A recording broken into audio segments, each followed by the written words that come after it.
Christian Bale. And in fact, one of the issues we had in the book, the way Michael wrote it and the real story of Dr. Burry, is that Dr. Burry, midway through the book, discovers that he's on the spectrum, that he has Asperger's. Christian Bale was so good in playing the role that within a minute, every audience member knew he was on the spectrum. So we actually cut that part out of the movie because Bale was conveying so much just by his characterization. So there is advantages and disadvantages to both. I mean, there's no question. I think the biggest disadvantage we had was about the financial instruments and how to explain them. That was really the problem I saw. I thought the characters were incredible. I knew that was enough of an engine that it could drive the movie, but when it came to explaining these instruments, I was like, that's the trick. And the fantastic thing about the movie is it has these interstitials, right, where Selena Gomez and Dick Thaler sort of explain these in really easy to understand ways. How difficult is that to write? Like, as you're sitting down and thinking about how to explain these instruments, is that something that's sort of intuitive, like this is clever and fun, or is this something that is really hard? Well, I'm gonna guess it's the same thing you went through, which is you have to know it in a muscular way. You can't just have an idea of it. I can't just read what he wrote and go, all right, now I'm gonna do it. So I kept asking questions, and we had a great advisor on the movie, Adam Davidson, who actually works at the New York Times.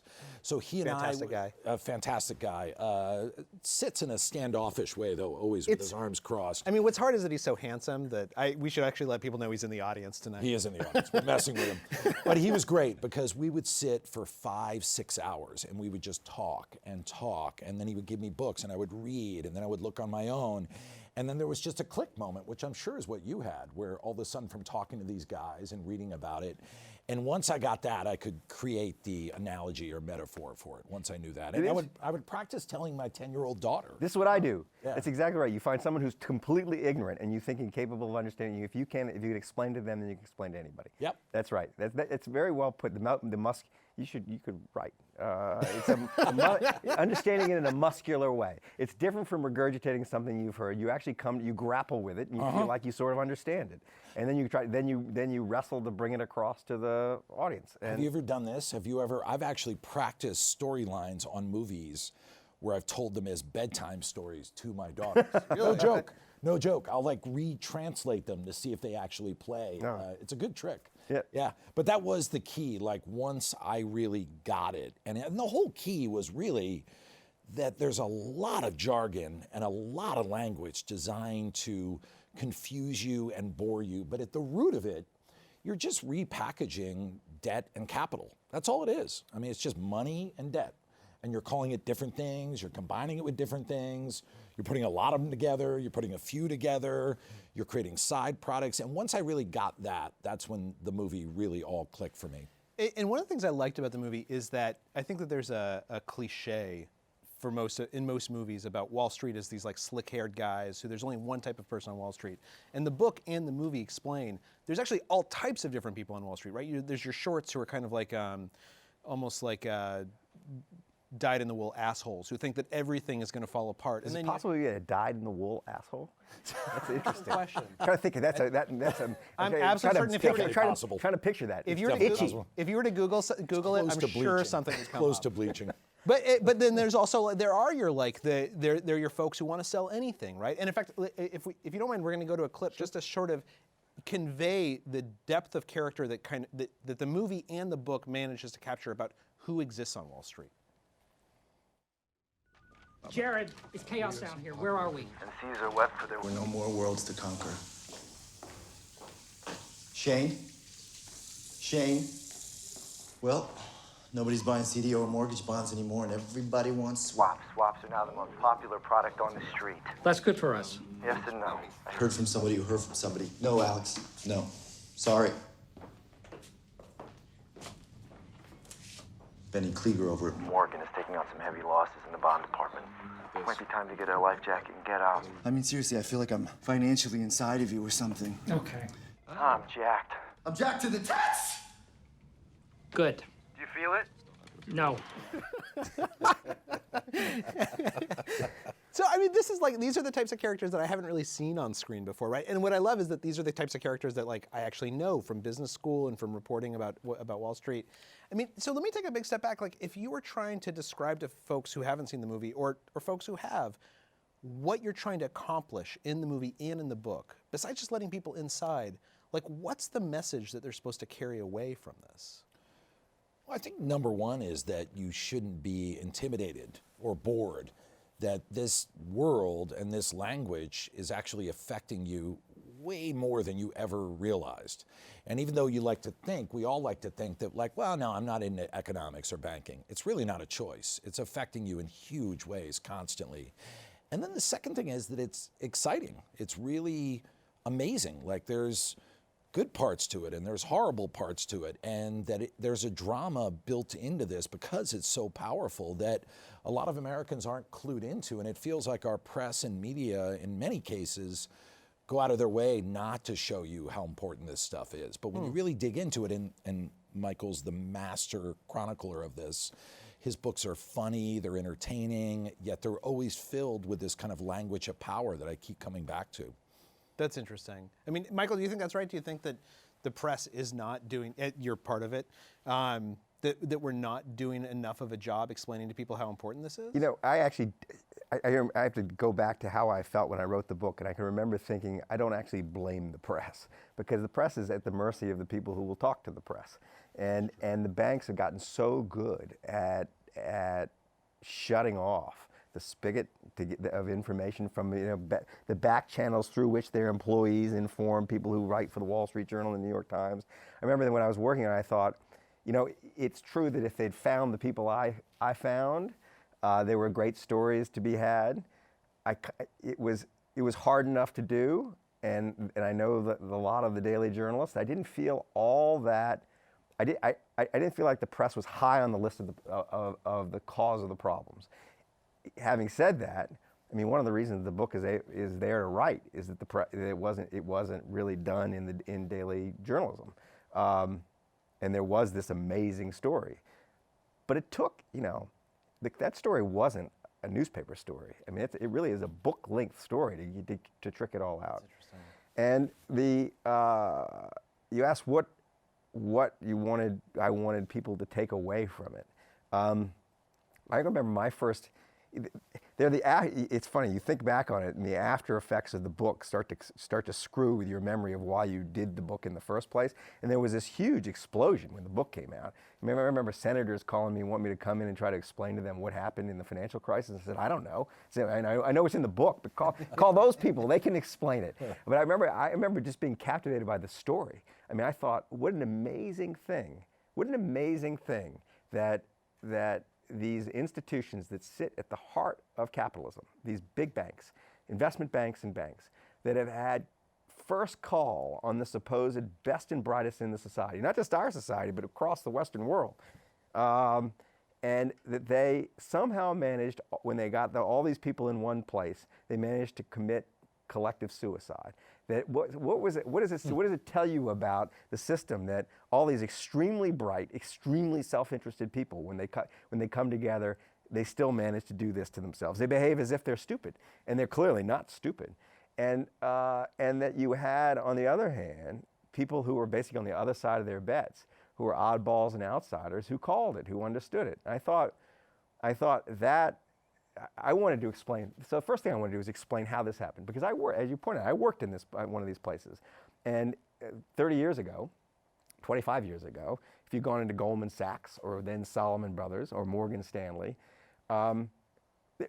if they were designing bets for people to take and they would be on one side of the bet and you'd be on the other, there's no way you want to take it. You'd always get screwed. I mean, they were always on the right side of of the bets they devised, and I thought something's changed. Where they're actually, in some way, they've become collectively dumb, and I wanted to know why that happened. Also, what was really striking about the story to me is, even though the heroes of the movie and the heroes of the book get rich betting against these big Wall Street banks, the people inside the banks who made the mistakes, they got rich too. I mean, the markets weren't working, because the people who did the dumb things still came away with huge piles of money. So if the system is designed so that so that it rewards stupidity or dumb bets or whatever, as well as it rewards the people who are doing the smart things, there's a real problem. I mean, it's like it's not going to fix itself.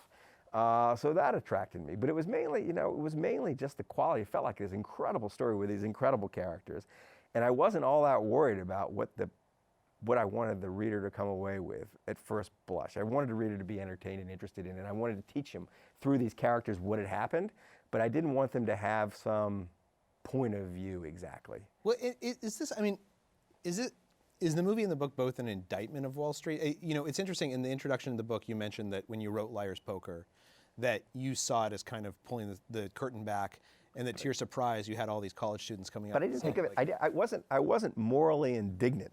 It's taken me a while to get to the point of moral indignation. Are you indignant now? Do you feel like? I'm getting more and more. It's outrageous. I mean, where my indignation has peaked is with the most recent book with Flash Boys. I mean, I just can't believe the corruption at the heart of the equity market, of the U.S. stock market, and that it's allowed in the wake of the financial crisis to go on, and for the government to be gamed by special interests and all that. It's just, I've gotten to the point where I can't. But in the beginning, I wasn't thinking moral indignation. I was thinking, there's an outrageousness to a world that wants to pay me lots of money to give other people financial advice. Something's already wrong there, that I don't have any idea what I'm doing with my own money, and the last person you should listen to, and yet if I get on the phone inside of Goldman Sachs, I would get paid a fortune to do it. There's something weird about that. And this was new. When I wrote that book, that was new, wasn't it? Young people coming out of the best schools in the country and getting paid fortunes 2 or 3 years on the job. That was a completely new phenomenon. So I just thought, that's just weird and different. And I had this, personal narrative that worked as the frame for the book. So I thought at the end, if you ask me what I hope people take away from that, if I other than be entertained by my book, it was, if you are a young person thinking about going into Wall Street, I hope you to read it.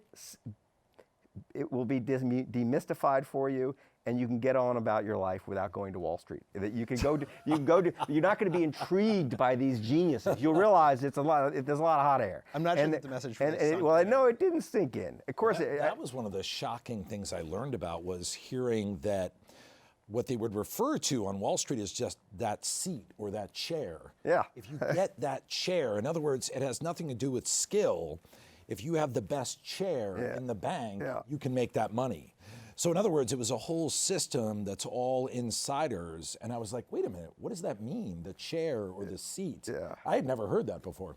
The phrase wasn't used when I was on it, but it was true. You land in the right seat, that was it. So what should people carry away from the movie then? I mean, should they carry away this deep fear that putting your money in banks is the wrong thing? No, I don't think so. I think ultimately we know that banking, when it's properly regulated, when it's really working, which it did for a long time to some degree, is really beneficial in a lot of ways.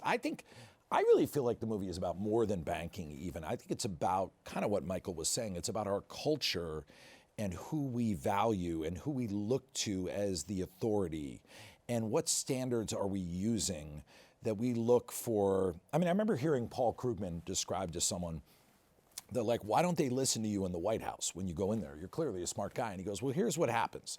I come in my Men's Warehouse suit, which costs $320. I'm with my schlubby friends. We tell the president what they should do, and then all of a sudden the guys from Goldman Sachs and B of A walk in, and they've all got $1,000 haircuts and $4,000 suits, and they take over the room. And they were all guys who were captain of the lacrosse team. They're charming, they're charismatic, and that's who you listen to. And I think ultimately that's really what the movie's about, is not just with banking, but with politics, with industry, with science. I mean, right now in our country, science is like under attack and is treated with this sort of, dubious, questionable attitude, which is insane if you really think about it. So the reason I was drawn to the story was more than the banking thing, which is really important, but just the question of how we value people. But so let me push back a little bit on that, because I think that the underlying philosophy and values of capitalism is you want your smartest people to go where they're going to make the biggest return, right? That's much like the justice system says everyone deserves a prosecution and defense. We're not going to leave it up to the lawyers to decide who's innocent and guilty. that we want capitalism to take our best and our brightest and put them in the things that are going to make them rich. Well, So- I mean, oh, go ahead. Sorry. No. But so how do you? I mean, how? It doesn't really actually work very well, though. Okay. I mean, the people that, in fact, if you're going to take one lesson away from the financial crisis, it was that you could see that money could be made, huge sums of money could be made by somebody doing things that were horrible for everybody else, illegally. It wouldn't perfectly legally. So once you know that, then the link that you want to make between like the amount of money you make and your contribution to the society is severed. People got rich doing horrible things, and people get rich. Did they know that they were doing horrible things while they were doing them, or did they believe that some they were did. doing Some what's did. right? There's the line. What's the line in the movie? The line in the movie. You tell me the difference between stupidity and fraud, and I'll have my wife's brother arrested. Right. But so this was in the middle of. They blend together. So he did. I really like the way he did this in the movie. That he left a bit to the viewer to decide, because I tried to do this in the book. It was one of the, you try to leave things, you leave holes for the audience to walk in and exercise some discretion over the story. And good stories all do that. They leave holes for the reader to walk into.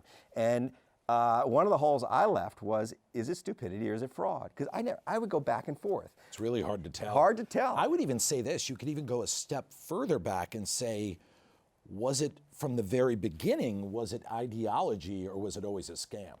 I mean, because I really think that like Greenspan, these guys really believed that they had solved the problem of debt, that the markets always work. And I really think or did they?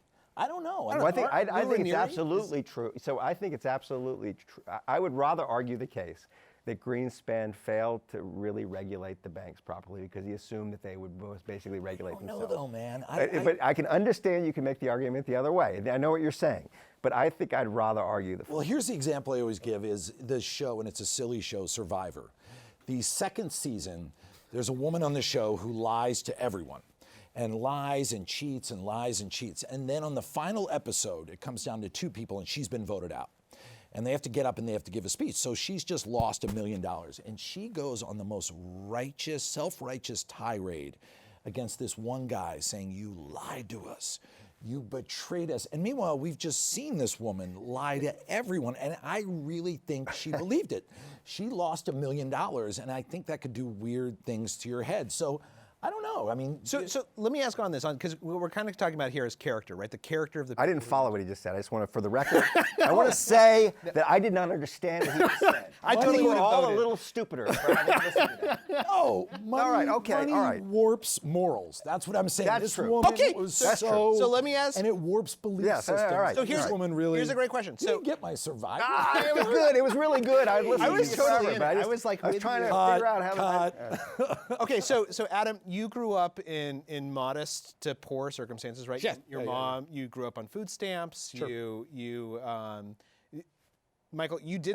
I did. No, Yeah, what's a food stamp? yeah. Your father was a attorney, and Is that what they put on your hand when you're His going? dad was a yacht captain. No. You know, so my father, you have to go back a kind dad of was a Burt long way in Lyleven. my family to find someone who's come up from nothing. But somewhere in the distant past, someone did. I mean, just don't know who it was. I feel like Been we that can all long. hopefully say that. So here's my question though: if we're talking about the experiences and the character of people who are going into and populating our financial markets, how does this inform? You guys came from different upbringings. If we could just look, we could kind of say you guys are different people. You should have different takes on this.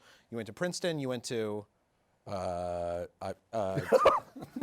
Temple University. That was uncalled for. By the way. And by the way, I did not graduate. Okay, so even better. I went to Second City. Let's just say that. Here's what's interesting about this is that School of Hard Knocks. you guys come to a similar criticism from very different perspectives. If we're talking about who should be going into Wall Street, who should be making these decisions, or going into Washington D.C. and regulating this, what can we say about what we should be doing to get the right people in those seats? Well, I mean, I would say this, like one of the initial arguments that they had when they determined GDP was, should finance count for GDP?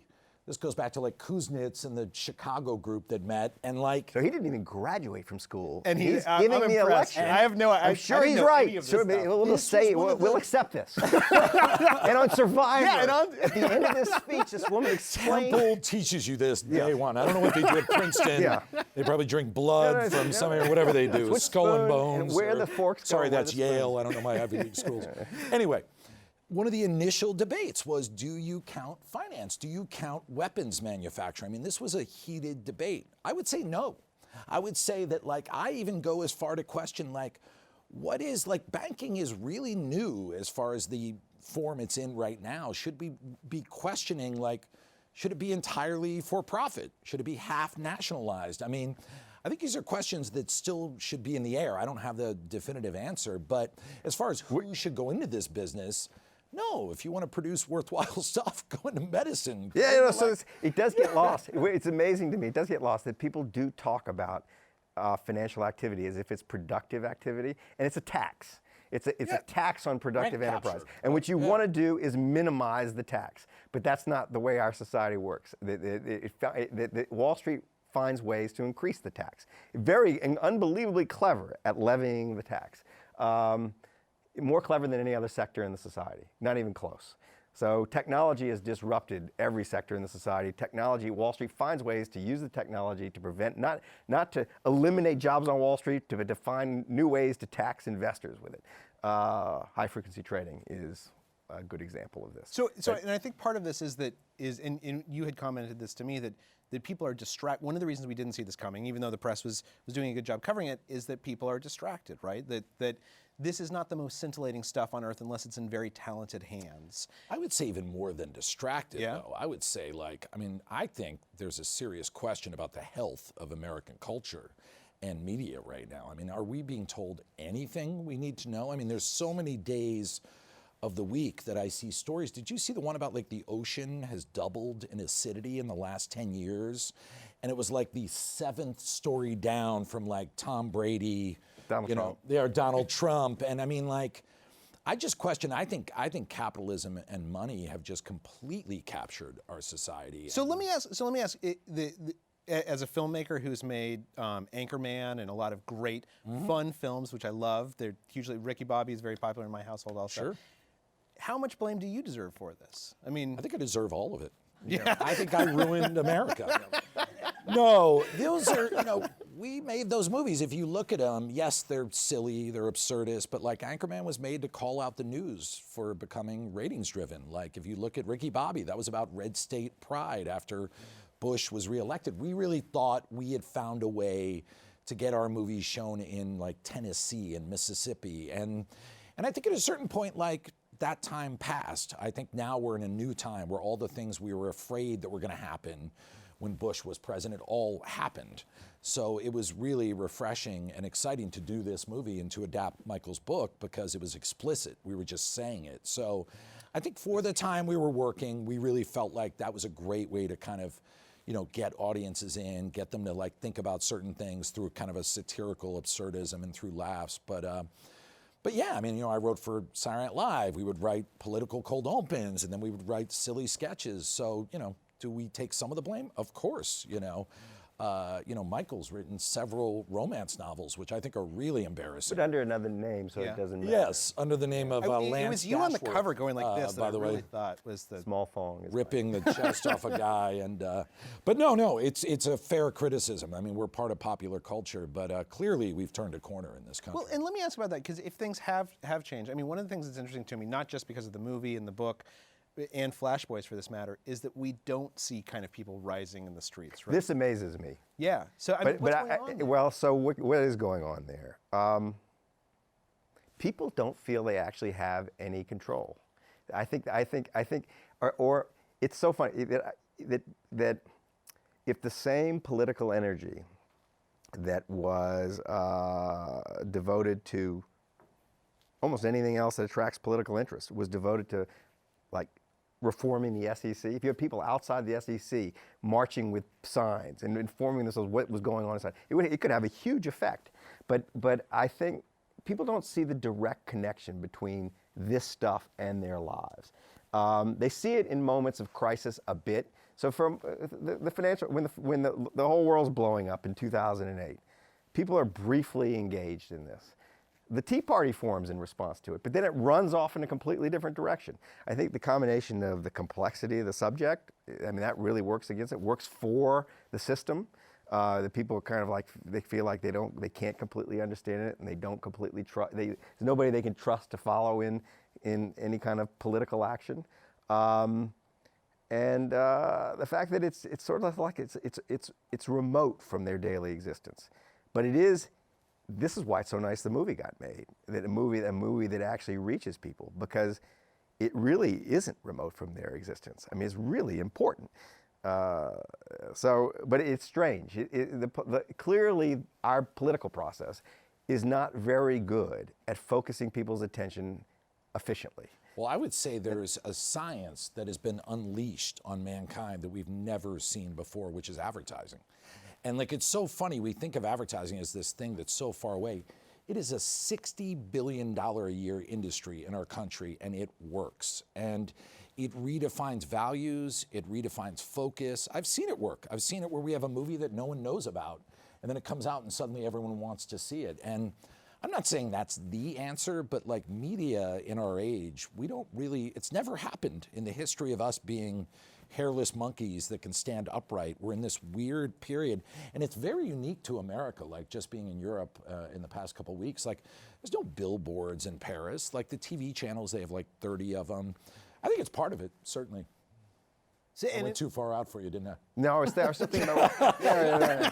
Have you seen Survivor? That second season was amazing. Michael, where were you? I did. I lost Michael on that. I could say. No, but it's troubling, because you do think that if you show I'm especially troubled by this most recent episode, the most recent book I wrote, because it seems so obvious what should happen, and it's not. So his movie is about a very obscure market, the market for derivatives in subprime mortgage bonds. I mean, ultimately, it's about the mortgage market. That's not so obscure, but it is much more complicated and hard to access than the U.S. stock market, which touches the lives of lots of people. That it's quite clear the U.S. stock market is essentially rigged in a way that really is not that hard to explain. It's been explained. People got upset briefly, and then they moved on. And so it just, you look at it and you say, well, but who would keep that story going? Like, who? Well, that's my question. That's when I talk about advertising. Right. Well, it's also. So this is. I think this comes now. Now, you asked me a question early on: was the media to blame in some way for the financial crisis, or did they fall down on the job? And I remember thinking at the time, as I said, that this was such a hard story to get at. I can understand why the press didn't quite get at it.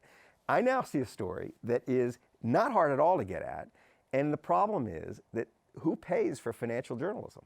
That it's the financial sector. Yeah. So the financial sector underwrites financial journalism.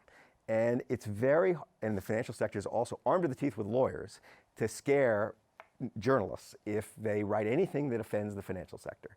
So it is really, where profits are at stake, where journalism could actually remove money from the financial sector and reduce the tax that this sector places on everybody else, the situation gets very difficult for the journalist. I think that's... Well, let me ask one thing. So I think one of the things is, having covered the financial crisis for the Times and covered high-frequency trading, and I think that hopefully we remain purer than the financial interests being able to buy us out or scare us into saying anything nice about them. But one of the things that has come across really significantly is things got better very quickly for many people, right? Obama came in, there was a Recovery Act. It's true. I remember calling my wife and saying, go to the ATM, take out as much money as you can, because tomorrow they're going to stop putting bills in those machines. And that never happened. Is there something? Well, wait a minute. The wages have been flat for the vast majority of Americans. I don't know what you mean by better for most people. I mean, I think the system recovered, but the recovery still went to the top 1%. I mean, wages are historically flat. So, but we don't see people rising up, right? So it isn't as bad as the Great Depression. And if you'd had Great Depression-like pain, then we would have had systemic reform. Yeah. So what happened was the Federal Reserve learned how to numb the pain. So they numbed the pain to the point where it it numbed the political response. It made it tolerable. If you had 30% unemployment and huge numbers of people on the streets and sleeping rough, and you would find that yes, there would probably be the political will to change the system. And that did happen to some people, right? How do we take that message that the 99% has missed out on this huge boom since 2007? Sure.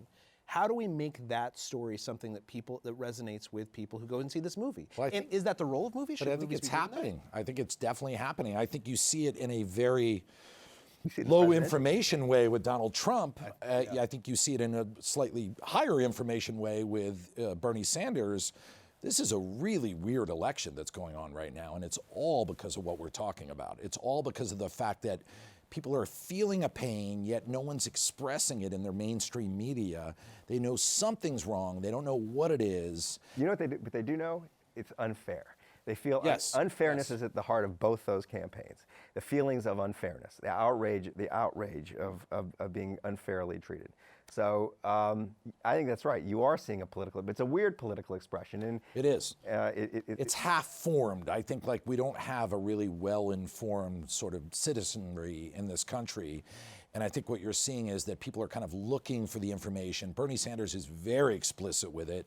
Trump he kind of sometimes talks about trade imbalance, like he drifts into that a little bit, and then he says something crazy. But like, you know, people know that outsourcing is an issue. They know that like losing jobs is an issue. So people are looking for it, and they know that the old thing of like blame the immigrants and blame the poor people and cut taxes, especially cut taxes, has not worked. We've been doing that for decade after decade. So although the Trump supporters, I think they do blame the immigrants, and they do say we should cut taxes. They do. They still have the immigrants. They're not saying cut the taxes, though. They're not saying cut taxes for the rich. Although I'm sure at some point that sleight of hand will come into play. So let me ask you this. I mean, as two professional communicators, what confuses me is we're living during this age where information is much more plentiful, right? It should be a time that finding out the truth is easier than ever before. And yet it seems like exactly to the point that you raised that there's a lot of misaimed ammunition here, right? That people are jumping on a bandwagon of someone who doesn't necessarily represent their interests. They feel like things are unfair and they can't figure out exactly why they're unfair. Why? That's a really interesting question. Yeah, I think that's a really interesting. Do we need more PBS, more BBC? Well, you know what just occurred to me with you asking that question is like there's also a transition going on with information. There's a transition going on from television and print media to the internet. And there's also a large portion of the country that hasn't quite caught up to that yet. I mean, if you go to certain states, they're not getting their news off the internet. You mix that with the fact that like the US has the longest work week in the world. People are overworked, they're in debt, information's harder to find. I mean, it's a perfect sort of situation for misinformation or lack of information. So what's the next step then? I mean, for both of you as writers and as filmmakers, what do you do next? If like the revolution should be fomented, what is the next step in doing that? Are you gonna be able to go back to Anchorman now that you've made this? I'm gonna make Back to the Future 4. I don't know. We're trying to figure that out. I mean, it's a really good question. We live in this amazingly unique, scary yet exciting time, and I'm trying to figure out what the perfect kind of story is. I mean, I know Michael's working on some really interesting stuff right now. That's the question. I mean, that's what's fun about doing this. I never want to answer it while we're taking a movie out. I want to take a beat when it's done to kind of get back to being a person and to really feel what needs to be done. Because as a director, I have to work like 1.5 years, 2 years on a movie. So I really have to want to do it. So I'm not sure. I mean, I do think climate change is the biggest story in the history of mankind. I really do. I think we've never confronted anything like it. I think it will be the biggest story in the history of mankind. It's a really hard story to crack as far as movies go. So I've been thinking about that. What do you think? Well, the last 20 minutes of this conversation has been premised on the idea that we're kind of going at this with a explicit political purpose, and I didn't. I was interested, and I have always been interested, really, in just kind of great stories, and let the chips fall where they may once the story is told. By the way, that's how we made the movie as well. I agree. We took out all mentions of right or left wing. We didn't want to be partisan, Democrat or Republican. So, and as a result, you have Senate Senate Republicans who liked the movie. And, Exactly, and Bill O'Reilly liked the movie, and like we really wanted it to be nonpartisan. So I agree with that, but you know, at the same time, it does. You can't ignore Yeah, that there are political connotations to the stuff, but you don't really, in a way, you don't want it to pollute the story with your political views, and.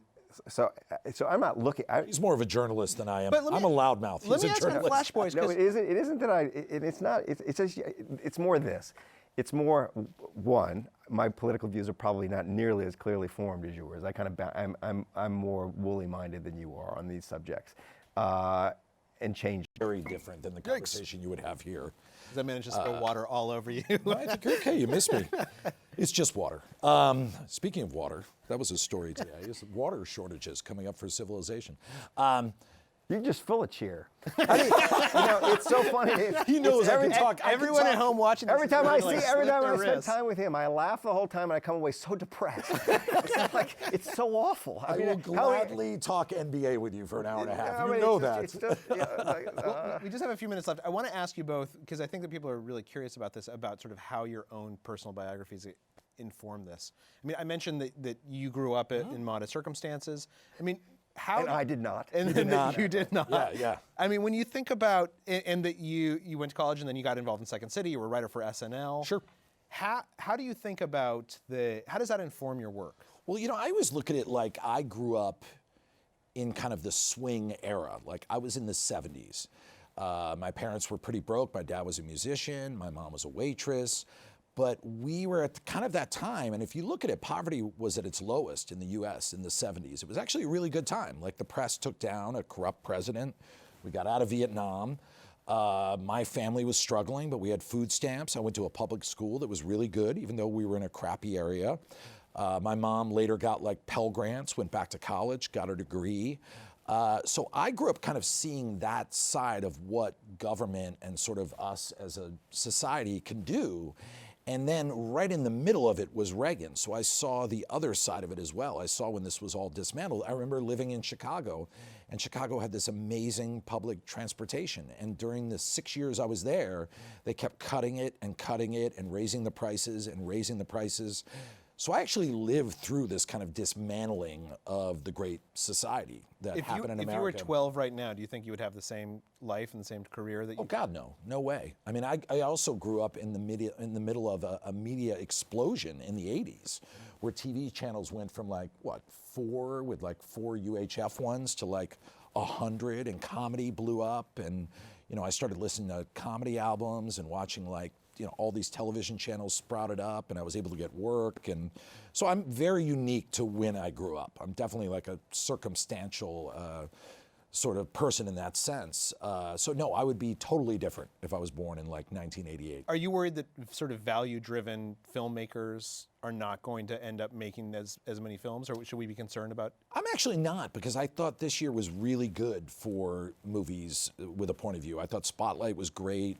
I thought Sicario was great comment on the war on drugs and how futile it is. So I'm actually seeing a lot of really hopeful things happening in society now. But yeah, my upbringing is very different than Michael, who was out on the yacht with his family, eating strange fishes I've never heard of, speaking 5 languages, endangered species, playing polo. I didn't do any of that stuff that Michael You both did. watched MTV, though. No. You just walked away with the VJ. I've never burned $100 bills for kicks like Michael. I've never done any of that. So That was a good party. I mean, So it's interesting that he is able to connect his life and his career to national political events, because I never felt so grandiose. I felt largely immune from anything that was happening in politics. Of course. I grew up in New Orleans, Louisiana. It was like a different country. It was different. So that to the extent my upbringing informs my work, that's the key to it, is that I grew up in a place that was so different from the rest of the country, it might as well have been a different that's country. really interesting. I So never thought of that it's before. a famous Wow. line. To understand New Orleans, you have to stop thinking of it as the southernmost city in North America and start thinking about it as the northernmost city in South America. And it was a place where the value system was completely different. The value system I grew up with, I couldn't have told you what anybody did for a living. And nobody cared.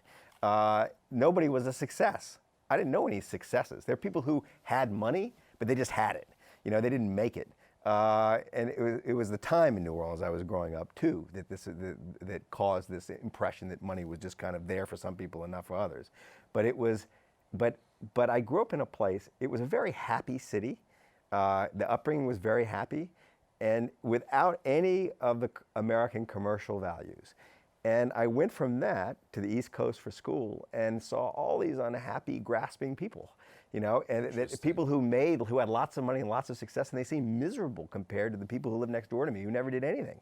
And I remember, you know, that very early on questioning the whole idea of American life, the normal American life, because what seemed successful outside of the place I grew up seemed kind of unhappy, and which seemed, where I was from, what would typically be thought of unsuccessful seemed very happy. So right from the beginning, I had a kind of sense of the preposterousness, especially of Wall Street life. And I saw all these people going off, leaving things that made them happy to go off to make the money because they thought that was important, and it made them unhappy. So that was to the extent that I had my upbringing caused me to have any particular kind of take on the world around me. That was the. Let me add something on that. Fascinating. Have you ever written that or talked about that before? No. Maybe, but I forgot. I never thought of the fact that you're from NOLA. Like, that is a different world. That explains, it's much more of a different world than people know. Yeah. And well, we shot the movie there. We shot The Big Short there. And here's something that's crazy. There's the football scene in the beginning of the movie where you see Dr. Burry's eye popping out during a game, which actually happened to him. That's his alma mater. It was on my whole high school, but I didn't know. I guess I knew you were filming there, but So let me add something on that. I think it's a pretty easy argument to make that you are the most sort of influential, maybe the greatest nonfiction writer of our generation. I haven't heard anybody make that argument. I'd love to hear that argument.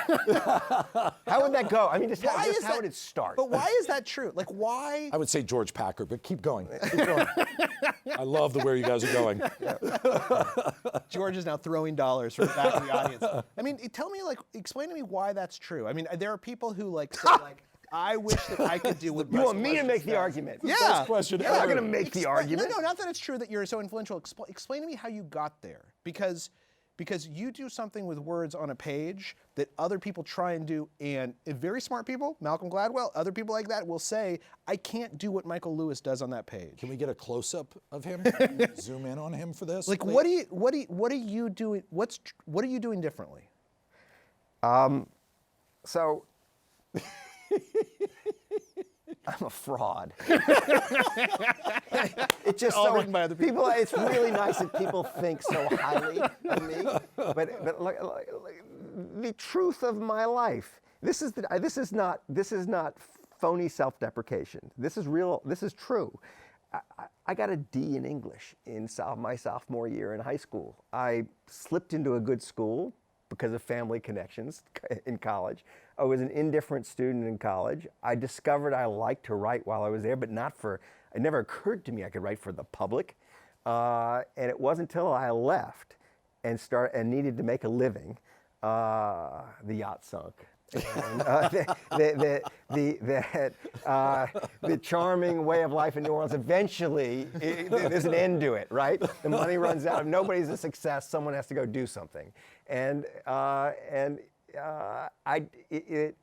my only motive when I sat down was to entertain entertain myself first. And I was vastly amused by myself when I sat down and wrote stuff. And I know this because a girlfriend at the time told me, do you realize that when you're sitting at the typewriter, you're laughing the whole time? Which means I'm basically laughing at my own jokes. It's horrible. No, I think it's good. But it's true, and I still do it. I sit in my office and I cackle. I'm just like so pleased with myself while I'm doing it. So it's probably some combination of total lack of self-criticism. Like, I don't sit there worrying about it very much, and like a little bit of a gift of gab that came from growing up in a place that has a gift of gab. But there's the lack of criticism too is also kind of New Orleans. Very. New Orleans has this It's like laid back. Well, it's sort of like if someone says something that's wrong, it's funny, and you just go with it. Yeah, You know, it's yeah. like, and so I don't know. I don't think of myself in such grandiose terms. I really do think I'm looking. Like at any moment, my career could collapse. I feel because it's premised on not very much, and it's not like a I feel resume. like I'd go long on that stock. I'm not certain. No, that, like, I'm telling you ready the to, truth. short The Michael next Lewis. book could just suck. It could at any moment. It feels like it could just go away, and it really is just like I get passionate. I really care about the stories I write. I don't write about things I don't care about. That really helps, and That's the key, by the way. that's probably That really is the key. Like, do stuff you're excited about. it's so. You it's so start simple. taking paychecks, you're in trouble. But what did your parents do for a living? Father was a lawyer, and my mother is what would you call her now? A civic entrepreneur. Has created schools. She ran all the philanthropies in town. She's a saint. My mother's a local saint. Oh, that's cool. But it's a very busy, interested people. Because that's the thing that strikes me about him is he's just very curious. Like any conversation you have, like we're both big basketball fans, and he's always stripping the conversation down to kind of the ideas underneath it. Even when we're talking about hoops, he's always sort of like ripping towards the center of it. And it's why he's fun to talk to. And I think there's just a constant curiosity to kind of get to the center of things that drove this book and really inspired us for the movie. And I was going to say, I mean, one of the interesting things about Big Short is that it is an ideas movie, right? You're basically exploring Absolutely. the intellectual history of ideas, of creating financial instruments which don't actually exist; they're ephemeral. And I mean, hopefully, we're entering a time when ideas in print and on screen continue to flourish. And Yeah, that'd be nice. I mean, even his romance novels, some people would call them tawdry. No, I would which are say written under the name Lance Chesworth. It was the 3 chapters on the economics of Bodis's that like really threw me for a loop, but I liked it. But I've always thought of sex as an idea. Maybe. Cut. I think that's Dump a good, out. I think Dump that's a good out. place to end. Thank you all so much for joining us. Thank you so much, Adam McKay, Michael Lewis, for coming and joining us. Thank you, It was Charles. a pleasure to talk with you guys. We appreciate everyone tuning in and watching. And I'm actually not even certain how I'm supposed to end this. So have a great rest of your lives. I'm Charles Duhigg with the New York Times. Thanks so much.